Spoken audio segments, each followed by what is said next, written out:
Graça e paz, meus irmãos, como é que vocês estão? Estamos aqui começando mais um episódio aqui da nossa série de exposições no Evangelho segundo escreveu Marcos. Mais uma segunda-feira estamos aqui juntos para meditarmos na palavra de Deus, né? Estamos aí hoje encerrando o capítulo 2 do Evangelho de Marcos, né? Já estamos aí caminhando, né? Se eu não estou enganado, essa é a 16ª mensagem, 16ª mensagem que nós estamos aqui ministrando do Evangelho segundo escreveu Marcos. Semana que vem, se Deus assim nos permitir, iniciaremos o capítulo de número 3, né, do Evangelho segundo escreveu Marcos.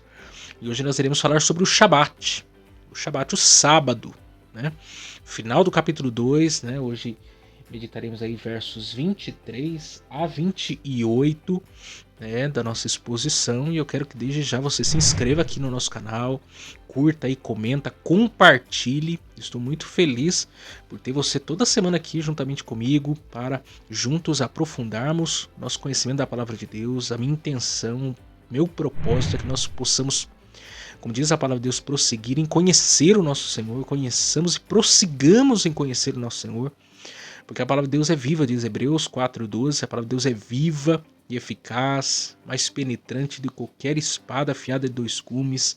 Ela vai até a divisão da alma, do espírito, juntas e medulas, discernindo pensamentos e intenção do espírito. Essa é a palavra do Senhor. Palavra essa que não tem o poder de voltar para si vazia. Nós sempre estamos diante da palavra de Deus, que é somente a palavra de Deus. Não existe outra coisa.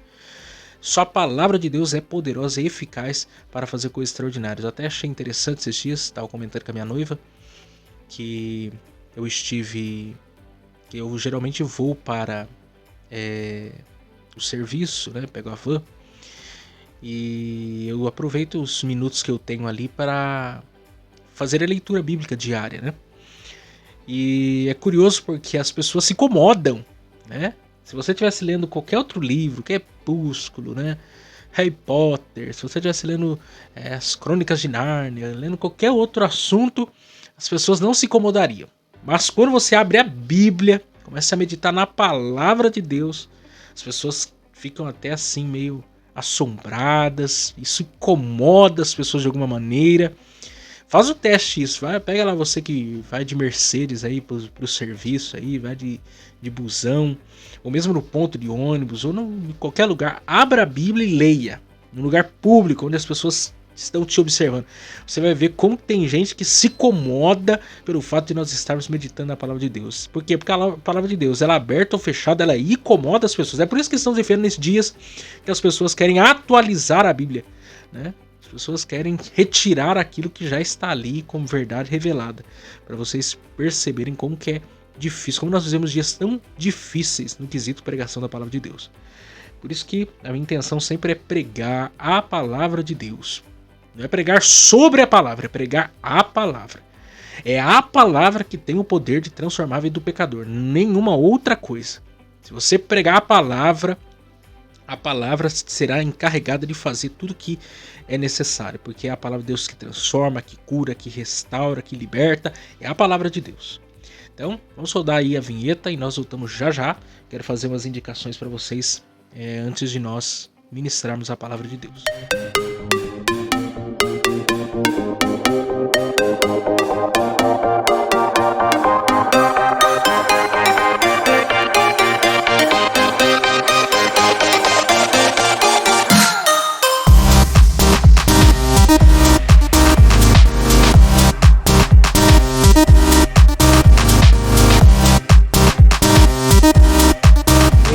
Muito bem.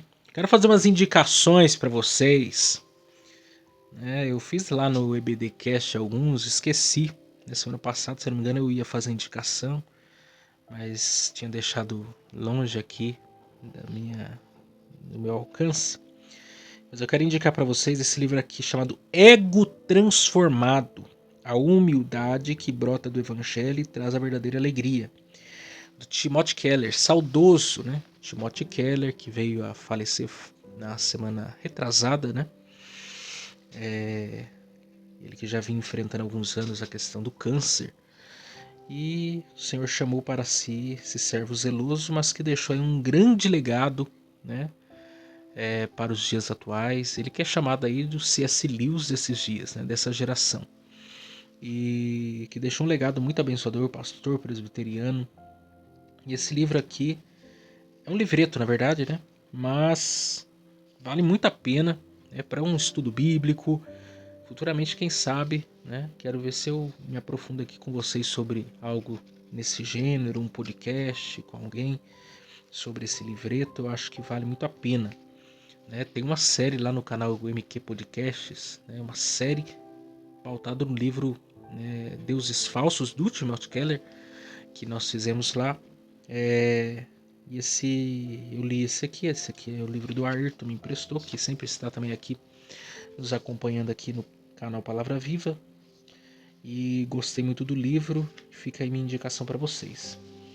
E esses dois livros aqui eu quero indicar, que eu utilizei esses dois livros aqui para nossa reflexão de hoje, né? Tem um capítulo inteiro aqui no livro Jesus o Maior de Todos, do Charles Swindoll, falando sobre o Shabat.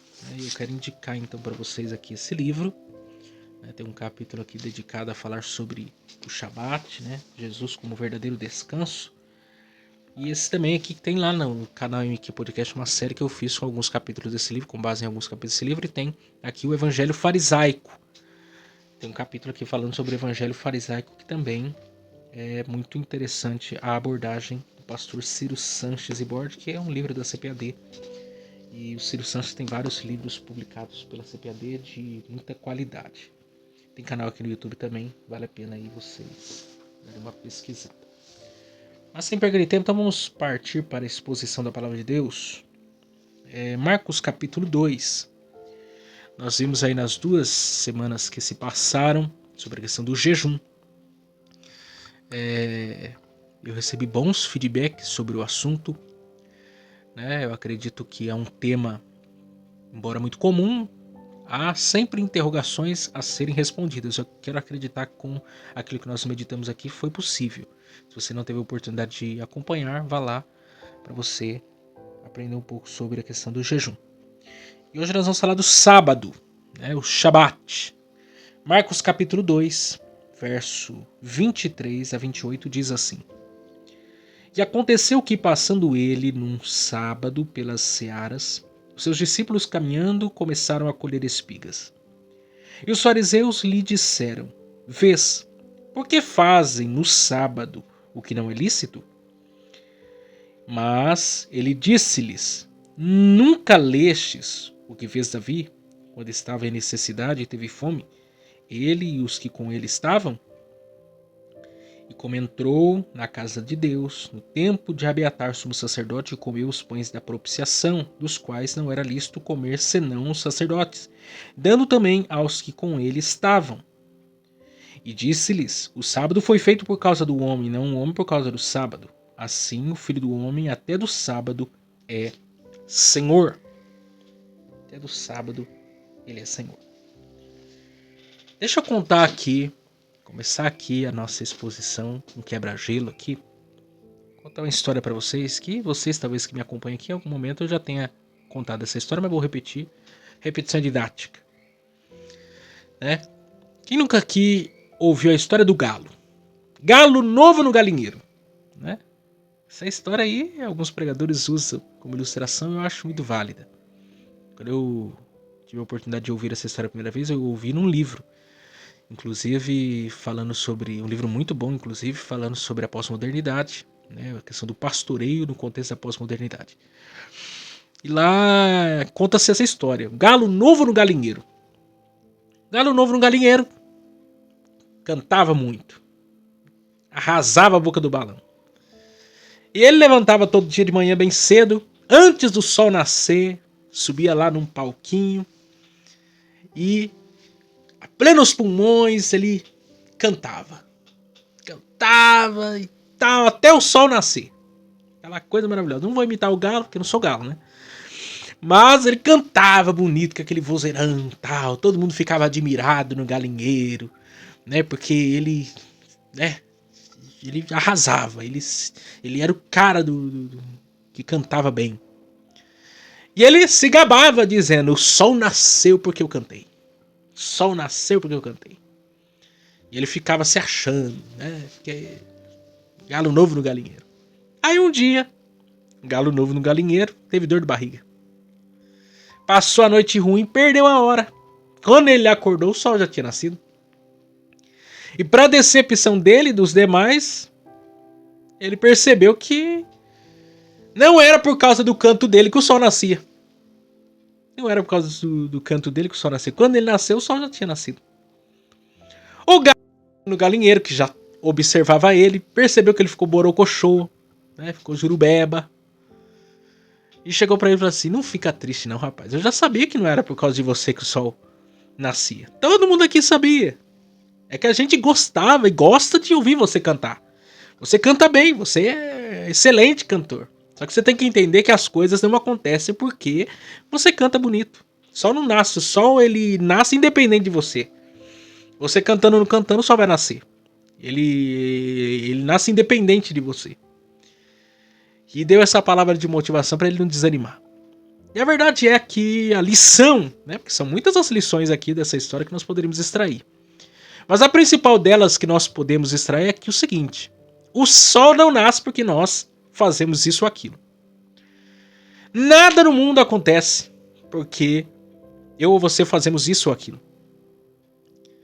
Nada depende de nós, tudo depende de Deus. A verdadeira lição do sábado é exatamente essa: 6 dias trabalharás e um dia descansarás. A verdade do sábado é que nós servimos um Deus que é um Deus criador e mantenedor de todas as coisas, um Deus provedor. Não é à toa que Deus fez muitas perguntas lá para Jó, né, das quais Jó não tinha resposta alguma para dar, e Deus questionou Jó: aonde estava você, Jó? Quando eu fiz isso, quando eu fiz aquilo outro. Por quê? Porque tudo depende de Deus. Nada depende de nós. Enquanto a gente achar que as coisas dependem de nós, nós nunca vamos entender o verdadeiro significado, o verdadeiro sentido do sábado, do descanso, né? O verdadeiro sentido do descanso. Mas vamos lá, eu tenho uma exposição para vocês aqui hoje, ela é um pouco árida. Minha introdução aqui será um pouco árida, né? Vamos pensar algumas coisas históricas aqui, um panorama histórico um pouco mais, né, longo, um pouco mais profundo. Mas é necessário porque, para mim chegar onde eu quero, eu preciso que vocês compreendam o contexto, né, religioso, farisaico, dos dias de Jesus, do porquê de tantas oposições. Então vamos começar lá de trás para a gente chegar onde a gente quer. Em 586 a.C., o povo de Judá, né, ele foi levado a cativeiro pela Babilônia. E a Babilônia, ela era até 626 a.C. uma província do Império Assírio. E a partir de 1626, né, a.C. a 606 a.C., com Nabopolassar, foi construída, né, uma estrutura de poder. Porém, foi com Nabucodonosor, né, que a Babilônia dominou os assírios e paulatinamente ocupou aí todos os espaços que era dos sanguinários da Mesopotâmia. E o Império Babilônico, então, durou de 626 a 539 a.C. O fim desse império, por exemplo, foi predito pelo profeta Daniel no seu capítulo 5. E os judeus da diáspora, né, judeus fora do contexto de Israel no caso, surgiram desse período. Né? As sinagogas, por exemplo, surgiram desse período. Né? As sinagogas, já falei lá atrás em outra exposição, elas eram formadas por 10 famílias judaicas, né? E as sinagogas possuíam reuniões durante a semana, e o sábado, evidentemente, era uma escola, era uma espécie de tribunal de pequenas causas também. E ali as pessoas reuniam para oração, para leitura, da lei do Senhor e a sua explicação, exposição assim. Não havia música, não havia sacrifício nas sinagogas, mas esse ambiente educacional muito forte para um judeu. Em 516 a.C., ou seja, então, 70 anos depois, né, do cativeiro babilônico, que o povo havia sido levado por conta da sua idolatria, etc., o povo de Deus ele retornou para a sua terra, retornou para o território de Israel. E quem governava o mundo naqueles dias era o Império Medo-Persa, né? Ciro ele derrotou os babilônicos em 539 a.C. e nisso houve mudanças, né, políticas, culminando no regresso dos judeus à sua terra natal. E nisso nós temos em primeira instância Zorobabel voltando, né, para a reconstrução do templo, depois Esdras para a reconstrução do culto, né, ele que interpretava a lei, né, do Senhor do hebraico para o aramaico, e Neemias que voltou para a reconstrução dos muros em 52 dias, que nós bem conhecemos a história. O Império Medo-Persa, né, abriu espaço, né, veio a chegar a seu fim e abriu espaço para o Império Greco-Macedônico, né, Grego-Macedônico. Filipe da Macedônia, né, que não havia concluído, realizado o seu sonho de unificar, né, todos os povos, né, etc., através da cultura grega, porque ele veio a falecer em 334 a.C., deixou o seu império para o seu filho, né, o famoso e conhecido Alexandre o Grande, que foi discípulo, por exemplo, de Aristóteles, né, que começou a governar com 20 anos e que governou por 13 anos e que teve um governo de muito êxito naqueles dias, né, de espalhar a cultura helênica, a cultura grega por todo o mundo, né, que veio a morrer, né, depois com 33 anos de idade. A questão é que Alexandre o Grande não teve sucessor no trono, não teve herdeiro, e por conta disso ele dividiu o seu reinado, né, o seu governo, o império, para 4 generais, para 4 áreas de governo. Então, o primeiro general é Ptolomeu, que ficou responsável pelo Egito e a Palestina. Depois nós temos Seleuco, que ficou responsável pela Frígia, Síria, Mesopotâmia e Pérsia. Depois nós temos Cassandro, né, que ficou responsável pela Macedônia e Grécia, e Lisímaco, que ficou responsável por Trácia e a Bitínia. Foi nessa época, por exemplo, que a Bíblia hebraica foi traduzida para o grego, a tradução dos 70, ou também chamada de a Septuaginta, né? Tradução essa que levou 150 anos para ser concluída, né? E de acordo com a tradição, essa tradução foi requerida por Ptolomeu II Filadelfo em 285, né, que era de 285 a 246 a.C. Foi nessa época também que surgiram as famosas seitas do judaísmo, como o farisaísmo, né, os saduceus, né, os zelotes, os essênios, surgem todos dessa época, desse período da história. Nessa época, também, nós temos uma alternância de governos aqui no contexto da Palestina. Ora, os Ptolomeus governavam, a descendência dos Ptolomeus governavam, ora, a descendência dos Seleucos, né, de Seleucida, governavam, né, o contexto da Palestina, né, o contexto de Israel. E o que aconteceu?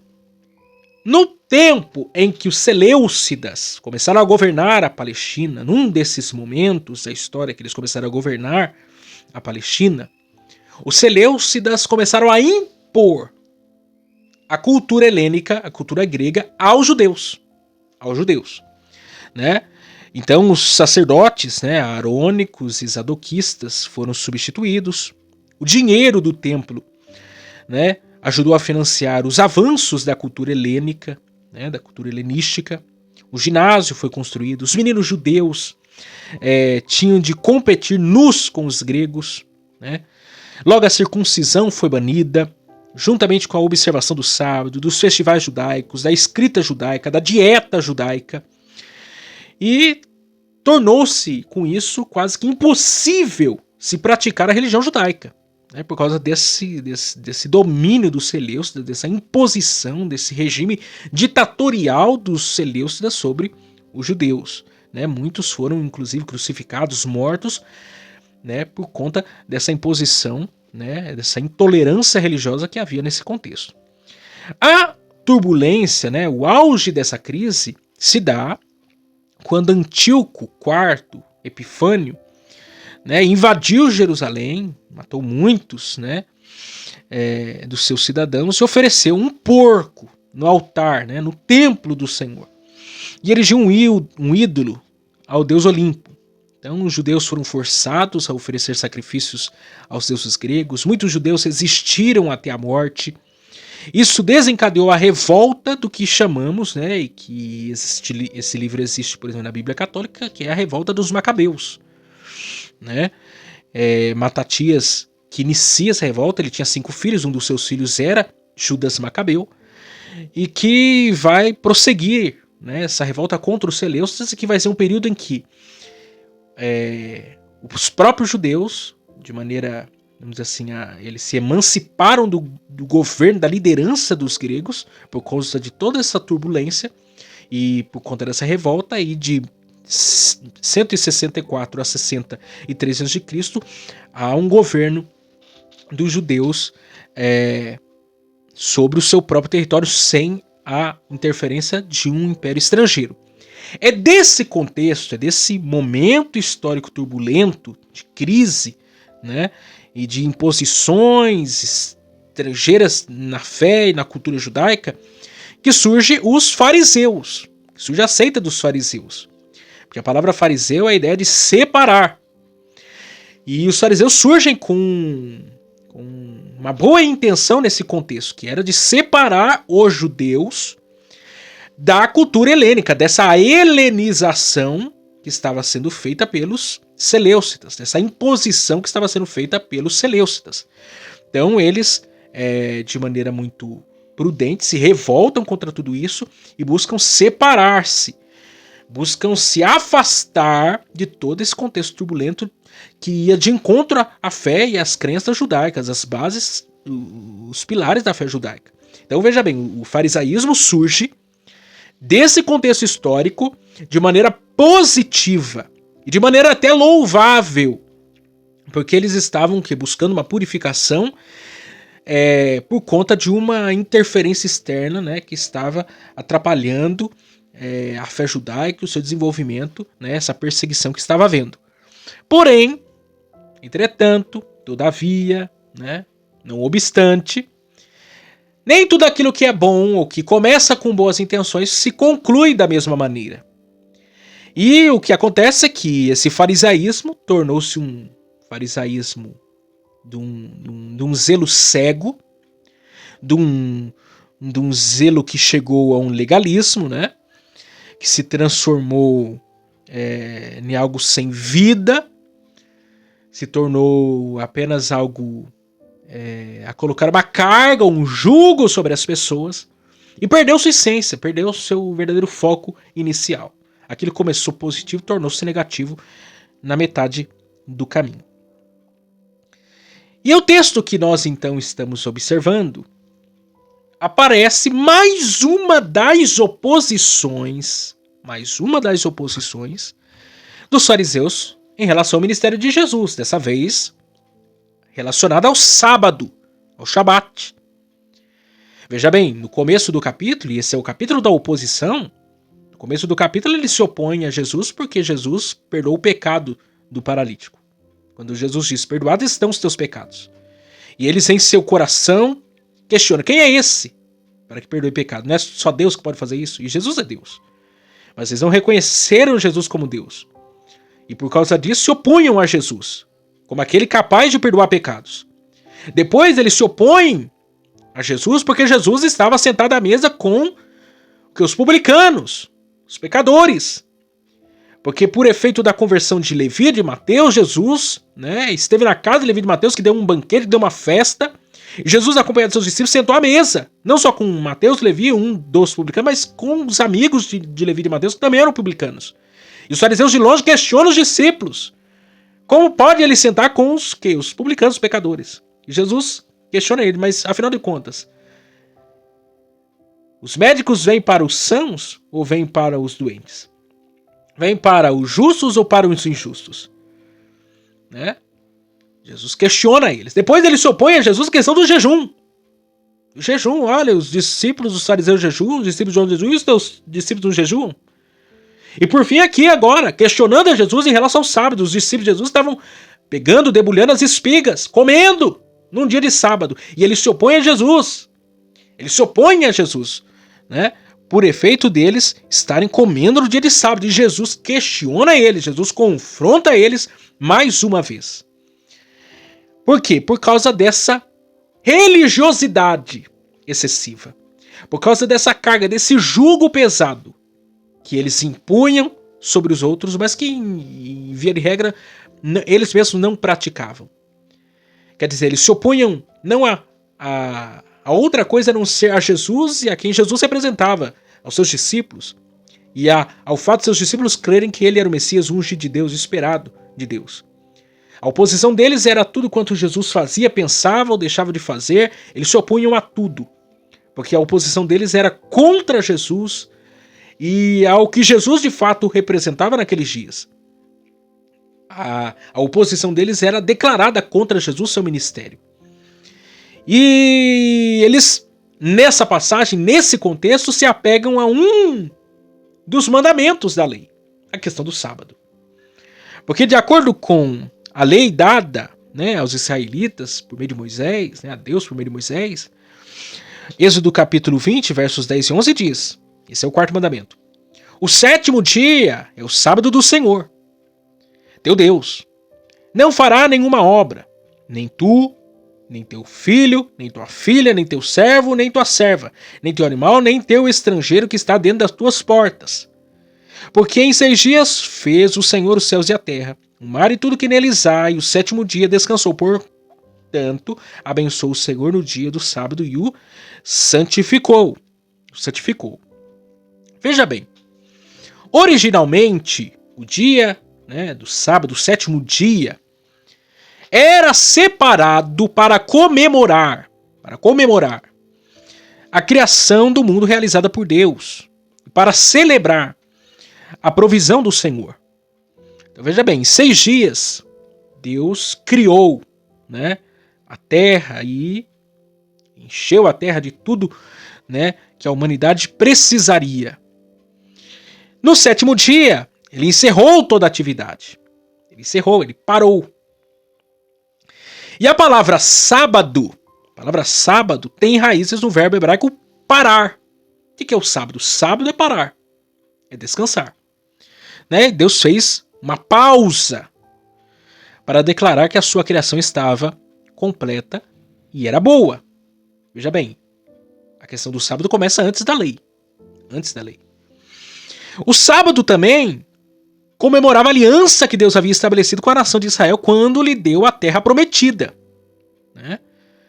Era um dia para festejar e cantar, momento no qual as famílias se deleitavam em seu Deus e todos se uniam uns aos outros. O repouso da labuta, das atividades diárias, dava ao povo a oportunidade de celebrar a provisão e a proteção de Deus. Então veja bem, o que era o sábado em si? A questão não era o dia, a questão era o princípio, era o descansar. Naquele contexto de aliança da lei, porque o sábado ele entra como lei cerimonial, ele é uma sombra do verdadeiro descanso. O verdadeiro descanso é Cristo. Né? Mateus 11, 28, vinde a mim, todos vós que estáis cansados, oprimidos, sobrecarregados, e eu vos aliviarei. Jesus é o verdadeiro sábado, Jesus é o Shabat. Jesus é o verdadeiro descanso. O sábado faz parte da lei cerimonial do contexto de Israel naqueles dias. Era a sombra do verdadeiro sábado revelado em Cristo. É por isso que no Novo Testamento, na nova aliança do sangue de Jesus Cristo, nós não mais nos atemos a dias ou datas ou qualquer outras coisas, porque o verdadeiro sábado é Jesus. Jesus é o verdadeiro sábado. né? Não nos prendemos mais às leis cerimoniais, como a circuncisão, como as festas judaicas, etc. Cristo é o fim da lei. Cristo é o fim da lei. Em Cristo, a lei moral de Deus, ela permanece. O princípio do sábado, ele permanece. Do descanso, ele permanece. Mas o sábado em si, como um dia sagrado, no sentido de você não realizar atividades porque isso vai causar...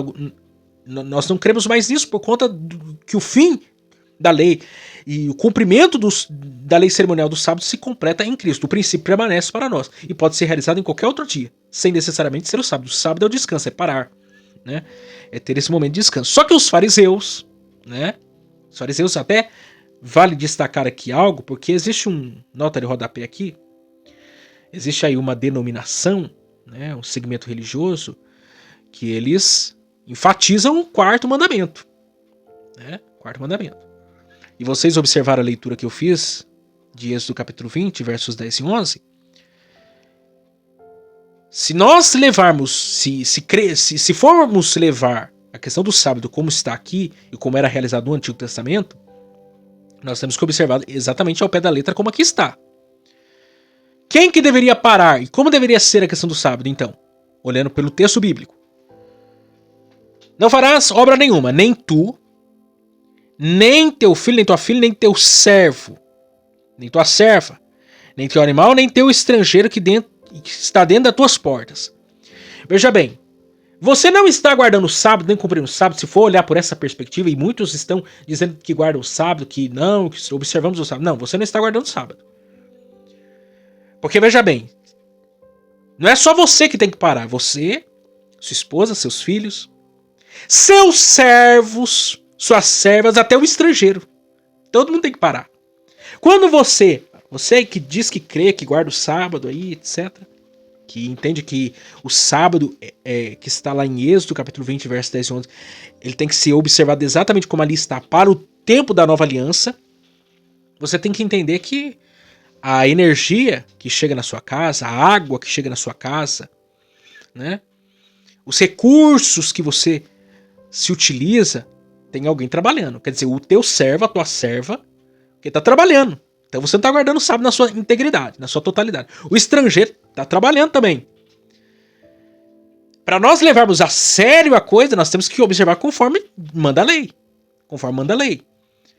Não era só o patrão que tinha que guardar o sábado. O patrão, os empregados também guardam o sábado. Os filhos, a esposa, todo mundo. As noras, até o animal. Se você utilizasse qualquer veículo que necessitava de um animal puxando, uma carroça que fosse, o animal tinha que guardar o sábado também. Aí você vai lá e dirige, vai lá no posto de gasolina e coloca gasolina.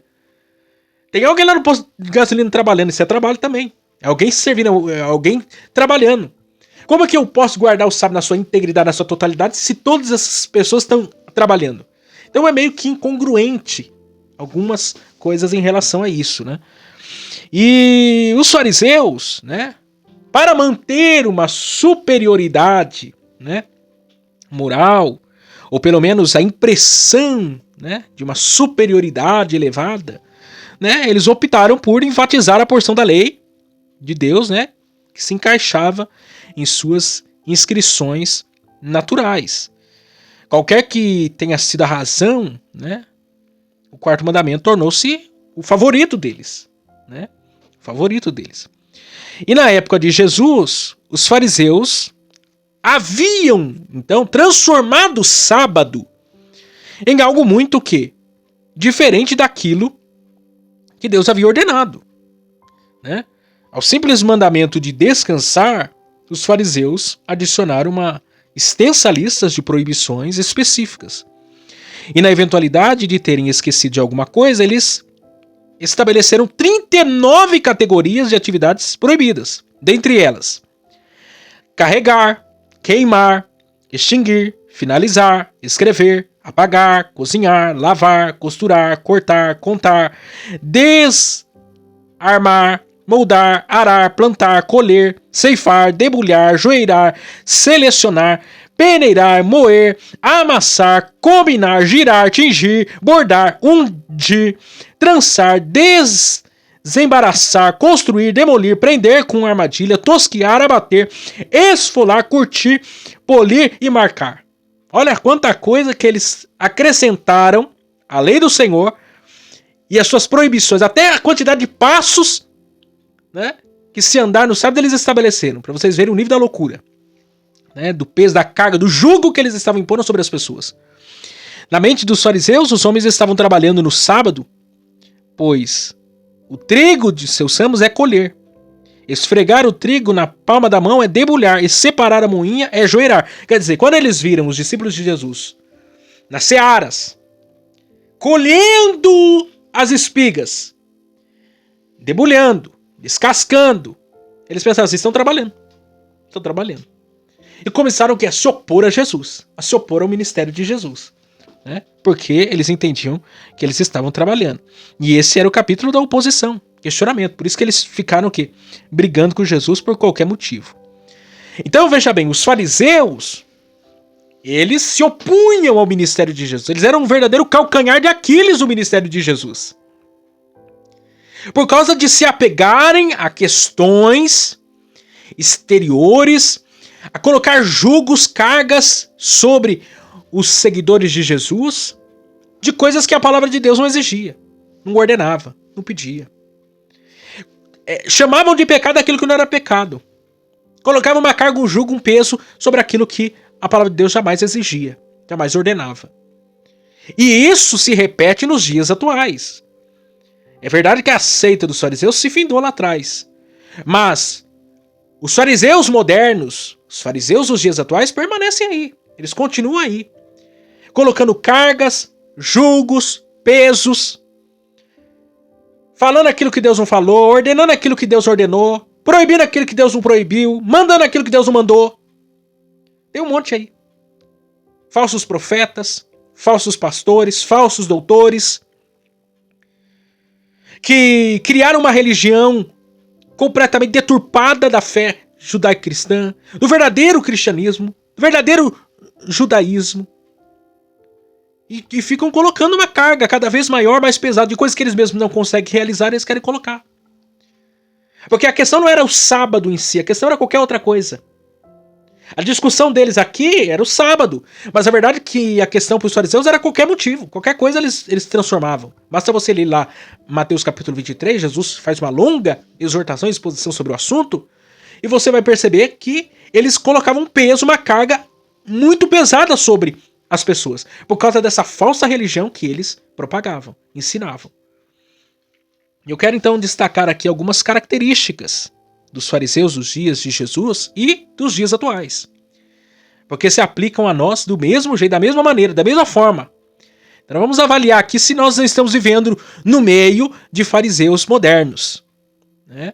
De pessoas que querem colocar uma carga nos dias atuais, e até mesmo para saber se nós, né, não estamos nos tornando fariseus também, porque às vezes quem é o fariseu é a gente mesmo, e a gente precisa então se transformar de fariseu a discípulo de Jesus, de fato. Primeiro, os fariseus dizem uma coisa e praticam outra. Deixa eu ler com vocês aqui. Mateus capítulo 23, verso de número 3. Depois eu quero ler Romanos com vocês. Mateus 23, verso 3 diz: observai, pois, e praticai tudo o que vos disserem. Mas não procedeis em conformidade com as suas obras, porque dizem e não praticam. Jesus estava falando aqui aos fariseus. Verso 1 e 2 diz: então falou Jesus à multidão e aos seus discípulos, dizendo: na cadeira de Moisés estão assentados os escribas e fariseus. Os escribas e fariseus. Cadeira de Moisés era um lugar privilegiado nas reuniões que os fariseus gostavam de sentar para se sentirem mais importantes que os outros. E aí Jesus diz no verso 3: observai, pois, e praticai tudo o que vos disserem. Jesus está dizendo o seguinte: aquilo que eles ensinam, pregam, tem fundamento. Eles são conhecedores da lei, são doutores da lei. Paulo, por exemplo, era fariseu de fariseu. Ele era profundo conhecedor da lei de Moisés. O problema não era o conhecimento deles. O problema é o quê? Eles não praticavam aquilo que conheciam. Aí Jesus diz: mas não procedeis em conformidade com as suas obras, porque dizem e não praticam. Eles falam, eles ensinam, eles são doutores, eles são mestres, mas na hora de praticar, E o negócio é estreito. Olha só o que Paulo falando, ele tem autoridade, ele era fariseu de fariseu. Olha o que Paulo diz aos judeus, né, que estavam lá em Roma, né, fermentando os gentios com sua religiosidade.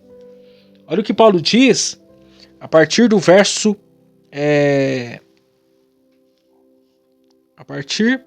17, vamos lá.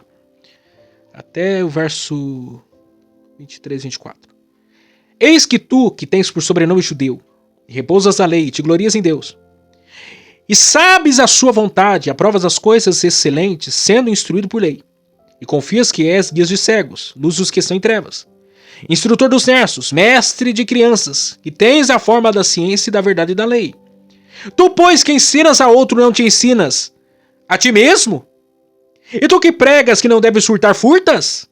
E tu que dizes que não deves adulterar, adulteras? E tu que abominas os líderes, cometes sacrilégio? E tu que te glorias na lei, desonra a Deus pela transgressão da lei? Porque está escrito, o nome de Deus é blasfemado entre os gentios por causa de vós. Por causa de vós. Quer dizer, são pessoas que dizem uma coisa e praticam outra. Isso é farisaísmo. Isso é uma característica de fariseu. Fariseu prega uma coisa, mas ele vive outra. É aquilo que eu falei em outra oportunidade aqui. Sabe qual que é o momento que muitos mais pecam? Sabe qual é a hora que muitos pregam? Que muitos pecam? É na hora que estão com o microfone na mão. Muitas vezes a hora que a gente mais peca é a hora que a gente tá com o microfone na mão. Porque muitas vezes a gente condena algo em público, mas pratica essas coisas em particular. Porque é fácil pregar. Eu falo aqui pra vocês, eu posso viver, eu estou aqui diante das câmeras, diante dos holofotes, estou aqui pregando, ensinando, falando a palavra de Deus. Mas nada disso aqui importa se a minha vida particular não condiz com aquilo que eu estou pregando aqui pra vocês. Eu posso estar cometendo o maior dos pecados com o microfone na mão do que fazendo qualquer outra coisa. Por isso que pregar a palavra de Deus é uma grande responsabilidade. E tem muitos com o microfone na mão que estão pecando quando abrem a sua boca para pregarem. Por quê? Porque falam daquilo que não praticam. E mais importante é praticar do que falar, do que pregar. Pregar é fácil. O difícil é viver o que se prega. E tem muita gente que tem uma alta moralidade aos olhos dos homens. Mas só Deus sabe como anda a sua vida nas câmeras secretas. Lembra do que Deus disse a respeito de Jó? Quem defendeu Jó foi Deus. Quem saiu em defesa de Jó foi Deus. Homem reto, retidão é o que você é em público. Íntegro, integridade é o que você é em particular, quando ninguém está por perto. Temente a Deus é que se desvia do mal. Deus está dando um testemunho de Jó, não só o que ele é publicamente diante dos homens, mas o que ele é particularmente diante de si. Qual que é o testemunho que nós temos diante de Deus e diante dos homens? Porque senão nós estamos o quê? Num farisaísmo. Num farisaísmo. Estamos pior do que os fariseus. Pior do que os fariseus. Segundo, os fariseus põem fardos pesados sobre as pessoas. Olha o que diz Mateus 23, verso 4. Pois atam fardos pesados e difíceis de suportar, e os põe sobre os ombros dos homens. Eles, porém, nem com o dedo querem movê-los. Veja bem, é muito mais fácil colocar uma carga, um jugo, um peso sobre o outro do que praticar, do que carregar o seu próprio fardo, peso. Tem muita gente que põe um monte de regra, um monte de mania, um monte de costume, um monte de coisa que não tem nada a ver com Deus, com Bíblia, com nada, e quer que os outros praticam aquilo que eles mesmos não praticam. Hipócritas. Eu já vi cada absurdo nessa internet. É gente falando que não pode roupa estampada. É gente falando que não pode colocar xuxinha de cabelo, porque xuxinha é da Xuxa. É gente falando que não pode... a mulher não pode se cuidar. Que o homem não pode se cuidar, que não pode fazer academia. Que não pode não sei o quê. E coloca-se um monte de carga de jugo em cima... Que a Bíblia não fala disso, que não tem fundamento. Colocam fardos, atam fardo com os outros, coisas que eles não fazem. Hipócritas. Hipócritas. Esse falso evangelho. E tem gente que se submete, tem gente que acredita nessas coisas. E Jesus, o evangelho de Jesus Cristo diz que o fardo dele é leve, é suave. Jesus não vem impor nada sobre ninguém, o evangelho não impõe nada sobre ninguém, não põe fardo sobre ninguém. Tem gente colocando, é aquele negócio de tentar gerenciar o pecado. Tem gente que tenta gerenciar o pecado. Ele tenta colocar uma cerca de arame farpado em algumas coisas para se julgar ser moral. Mas não adianta exteriormente eu fazer uma coisa, mas interiormente eu tá podre, tá como um sepulcro caiado. Tem gente que exteriormente você olha, você é um santo, é uma santa, é um homem de Deus, uma mulher de Deus. Mas se você conhecesse ele por dentro, se você conhecesse, sondasse, pudesse sondar o coração dele, esquadrilhar a mente, o coração, você ia ver que não tem nada de Deus ali. É pior do que um ímpio, é pior do que um incrédulo, porque não é o que está por fora que diz quem eu sou, é o dentro. A santificação é o processo de dentro para fora. É espírito, alma e corpo, em tudo seja santificado, espírito, alma e corpo. Tem gente que se preocupa com o corpo, com as exterioridades, com aquilo que os homens veem, mas aquilo que está por dentro, que só Deus pode ver, tá como um sepulcro caiado, vivendo de fachada, de mentira, de engano. Isso é farisaísmo. Isso é farisaísmo. Os fariseus põem fardos pesados sobre as pessoas. Terceiro, os fariseus são vaidosos e soberbos. Vaidosos e soberbos. Olha só, Mateus, capítulo 23, a partir do 5. E fazem todas as obras a fim de serem vistos pelos homens, pois trazem fardos largos filactérios e alargam as franjas das suas vestes. Amam os primeiros lugares nas ceias e as primeiras cadeiras nas sinagogas, e as saudações das praças a serem chamados pelos homens Rabi, Rabi. Vós, porém, não quereis ser chamados de Rabi, porque só um é o mestre, e a saber, o Cristo. E todos vós sois irmãos. E a ninguém na terra chameis por vosso Pai, porque um só é o vosso Pai, o qual está nos céus. Nem vos chamei mestres, porque um só é um vosso mestre, que é o Cristo. Porém o maior dentre vós será vosso servo. E o que a si mesmo se exaltar será humilhado, e ao que a si mesmo se humilhar será exaltado. Os fariseus gostam de aplauso, gostam de confete, gostam de holofote, gostam de bexiga, gostam de palmas. É isso que eles gostam. Eles gostam de estar em posição de destaque de alguma maneira. Mas estão vivendo o quê? De mentira, de mentira, de mentira. O pecado deles é vaidade, é soberba. O apóstolo Paulo, em Romanos capítulo 7, diz que o seu maior pecado era o que? Era a cobiça. Quando dizia a respeito às exterioridades da lei, porque 9 dos 10 mandamentos, 9 dizem respeito a questões fáceis de observar. Não matarás, não adulterarás, não adorar outros deuses. Quanto às exterioridades, é fácil. Mas quanto ao não cobiçarás, que só Deus pode sondar o coração do homem e saber se ele é cobiçoso ou não, se ele é soberbo ou não, se ele é vaidoso ou não. Só Deus conhece os pecados de foro íntimo. Paulo disse, esse era o meu maior pecado. Esse era o meu maior erro. É o que acontece aqui com os fariseus. Quantas exterioridades, lindo, maravilhoso. Aí Jesus, que Jesus é maravilhoso, quando Jesus disse lá, por exemplo, não adulterarás, ele fala assim, a questão não é o ato em si, não é o fato acontecido. Não, o adultério começa no coração. Quando você olha, já pecou, já adulterou no teu coração.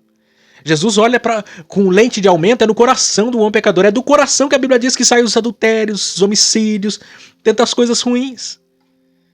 Muitas vezes por fora é lindo, mas por dentro só Deus sabe. E é de lá que procede as vaidades, as arrogâncias, as soberbas. Tem um monte de gente assim. Tem um monte de fariseu dos dias atuais. E ai de nós, se não nos humilharmos debaixo da potente mão do Senhor, entender que se não é a graça de Deus, o favor de Deus, a misericórdia de Deus, o favor imerecido de Deus, não tem condições de servir a Deus. Como que nós vamos servir um Deus santo, 3 vezes santo, nós sendo pecadores, as nossas obras de justiça diante de Deus sendo como trapa de imundícia? Quem somos nós? Se não é a graça e o favor de Deus. E tem gente querendo ser melhor que os outros. Tem gente querendo ser melhor que os outros.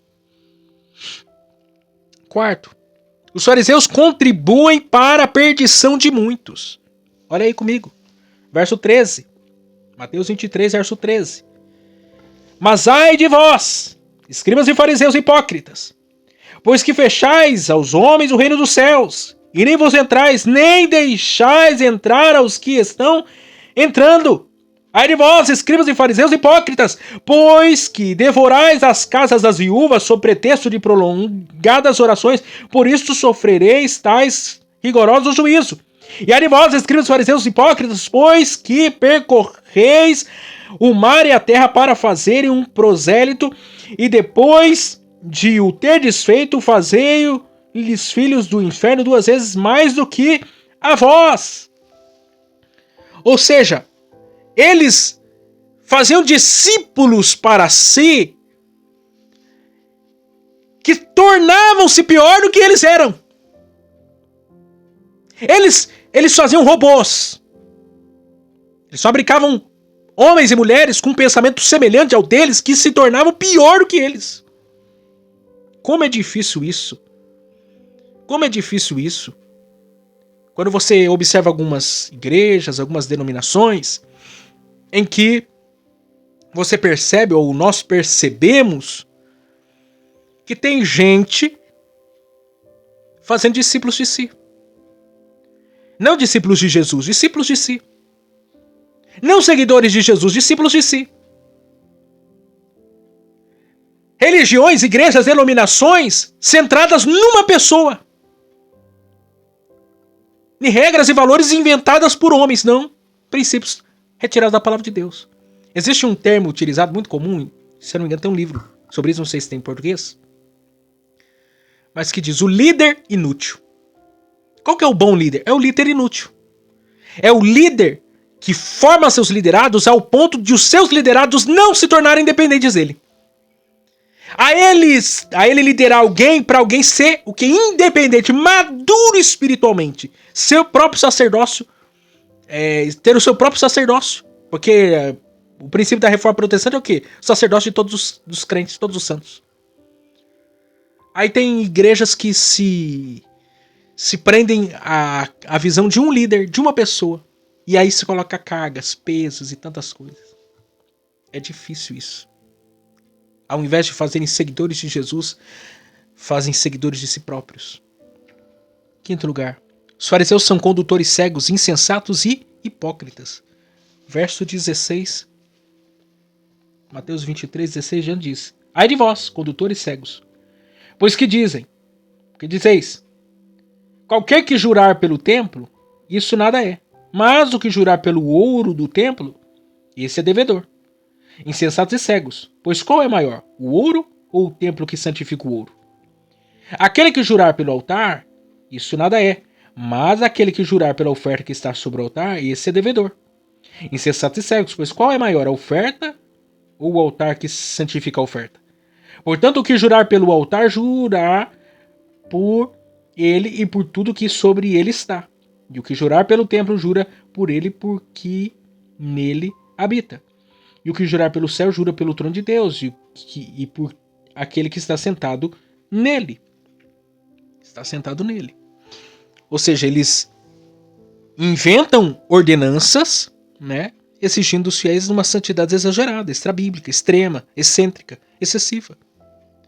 Eles colocam cargas, regras extrabíblicas que não condiz com a palavra de Deus. Esse contexto aqui mostra que a corrupção do contexto farisaico. Eles se tornam corruptos. E não tem nenhum corrupto, né?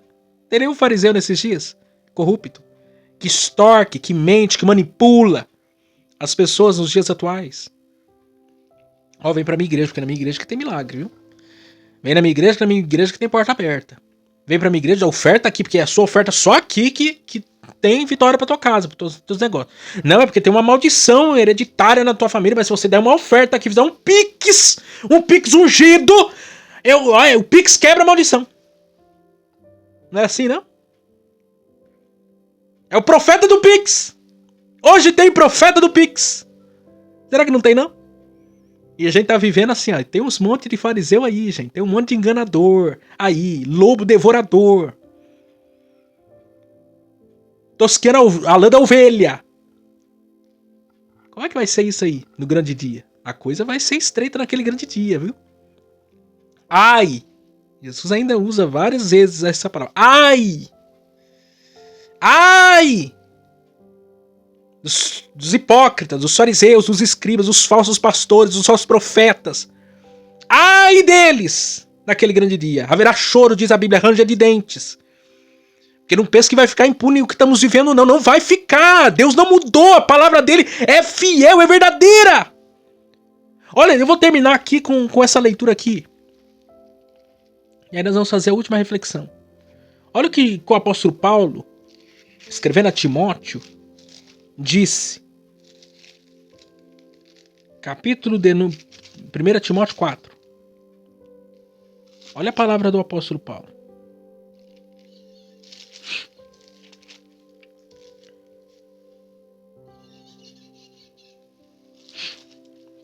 Timóteo. Não, acho que é 2 Timóteo. 2 Timóteo, capítulo 4. Olha a palavra, presta bem atenção. Conjuro-te, pois, diante de Deus e do Senhor Jesus Cristo, que há de julgar os vivos e os mortos na sua vinda e no seu reino, que pregues a palavra, instes a tempo e a fora de tempo, redarguas, repreendas, exorte com toda longanimidade e doutrina. Porque virá tempo em que não sofrerão a sã doutrina, mas, tendo comichão nos ouvidos, amontoarão para si doutores conforme as suas próprias concupiscências, e desviarão os ouvidos da verdade, voltando às fábulas. Mas tu, se sóbrio em tudo e sofre as aflições e faz a obra de um evangelista e cumpre o teu ministério. Veja bem, conjuro-te. Conjuro-te o quê? Diante de Deus e do Senhor Jesus Cristo, que há de julgar vivos e mortos. Pregues a palavra, a verdade. Não acrescenta um tio, nem um jota, e nem retira nada. Por quê? Porque naquele dia nós seremos julgados pela palavra de Deus. É a palavra de Deus que há de tratar conosco. E tem muito pastor que está retendo o trigo da verdade. Tem muita igreja que está retendo o trigo da verdade. Deus há de julgar vivos e mortos. Não pense que vai passar impune. Não vai passar impune. A palavra de Deus é fiel e verdadeira. É com a palavra de Deus, com a verdade da palavra de Deus, que nós seremos julgados. Eu concluo com as palavras do reverendo Augustus Nicodemos, quando ele faz um questionário sobre estarmos ou não nos tornando religiosos. Que nos avalia, questionário que nos avalia se estamos ou não nos tornando um religioso. Ele diz: você sabe que está virando um religioso quando você está mais preocupado com um arranjo de flores, o lugar do coral, a roupa do pastor, do que com a pregação. Você sabe que está virando um religioso quando você leva mais tempo se preparando diante do espelho, antes do culto, do que se preparando espiritualmente para participar do culto. Você sabe que está virando um religioso quando você não consegue aturar os erros dos outros, contudo é muito tolerante com seus e dos seus familiares. Você sabe que está virando um religioso quando você participa de todas as atividades da igreja e não tem mais tempo para a sua família e para estar a sós com Deus. Você sabe que está virando um religioso quando você é zeloso para dar o dízimo e a oferta, mas trata mal seus empregados e não perdoa quem lhe ofende e não pratica misericórdia para com os pobres. Pergunta que eu faço para você. Você tem se tornado o quê? Quem é você nessa história? Quem sou eu nessa história? Quem somos nós nessa história, nessa equação? Será que a gente está igual aos fariseus? Será que a gente está igual aos escribas? Será que a gente está colocando uma catraca no céu? Será que a gente está dizendo assim, que esse aqui vai pro céu, esse aqui vai pro inferno, esse aqui vai pro céu, esse aqui vai pro inferno, esse aqui vai pro céu, esse aqui vai pro inferno? E será que a gente tá olhando pro espelho e colocando o dedo na nossa cara também, dizendo assim, será que esse aqui vai pro céu? Nós temos que entender que o evangelho de Jesus Cristo é a solução para o homem. Para de colocar carga e peso sobre o outro. Para de colocar carga sobre você mesmo.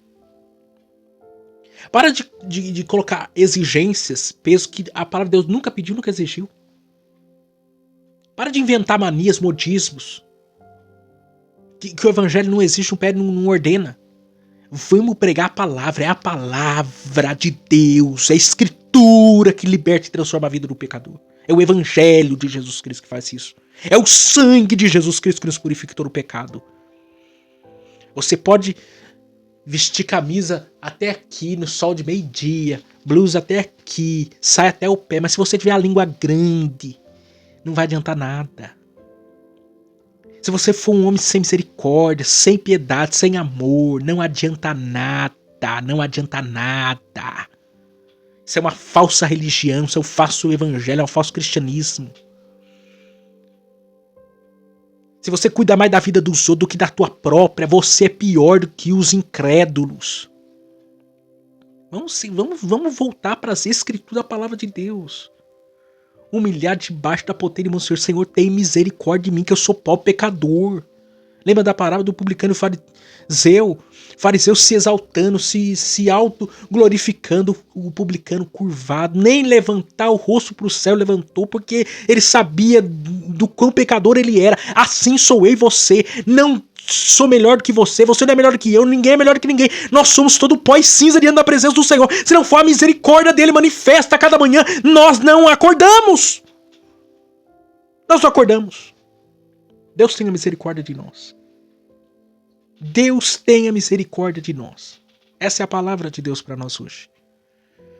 Deus abençoe vocês. Semana que vem, mais um episódio aqui. Aprender mais a palavra de Deus e aplicar isso ao nosso coração. Deus abençoe vocês e até semana que vem.